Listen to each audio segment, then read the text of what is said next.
This week I visited my friend Mike Widener, curator of the Rare Books Room at Yale Law School. He was kind enough to give me a tour of some of the great books in his collection that he thought I might enjoy seeing before I traveled to Europe today. Some of the books were big, like this handsome Italian volume from 1610. Others were a lot smaller. But all of them were related to the systematic collection of laws known as codes, which are characteristic of the laws of Europe. So here's this book here. First of all, this is a commentary on the Code of Justinian, kind of like the granddaddy of all codes. The code was where Justinian, the Roman emperor from the 6th century AD, took Roman legislation. He weeded out all the legislation that he felt was irrelevant. He kind of wiped the slate clean. This is the imperial legislation from now on. All previous compilations, etc., are invalid. Go by this. Mike showed me a lot of different codes from across history, but one code was most important of all. It was created in 1804, and it revolutionized the course of modern law.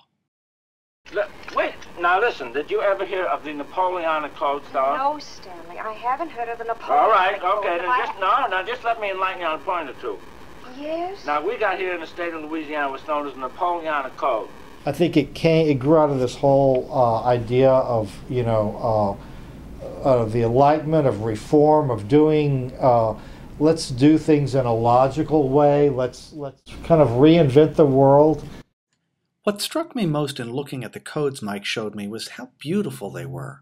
Was there a connection between their legal ideals and how they looked? A lot of these editions of the Code Civil have a little, another thing I like, this figure of Lady Justice on the title page. Oh, wonderful. You hardly ever see that in English law books. Very, very, very rarely. Usually they're just type. Not always that. I mean, this is really quite clean. Yes. Look at that. You see some English law books, you'll get 20 lines of text and lots of rules. I mean, they're very kind of cluttered things. This is really a very modern look. Yes. Functional but clean. It's legible.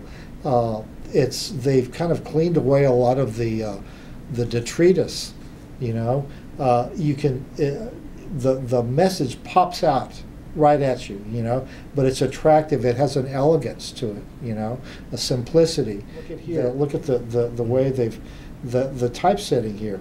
The numbers for the section are nice and large.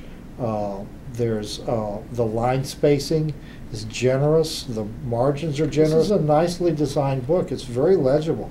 They're not trying to.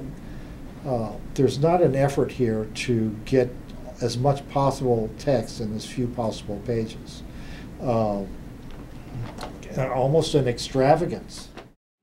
Of all the versions of the Napoleonic Code or Code Civil that Mike showed me, one was my special favorite, and I think it was his too. So Mike, what are we looking at? So this is another early 1804 edition of the Code Civil, a pretty beautiful, lovely little text. This is a pocket edition, but also by the binding, this is a really pretty little binding. It's beautiful. It has these pretty little markers for the ribbons in here.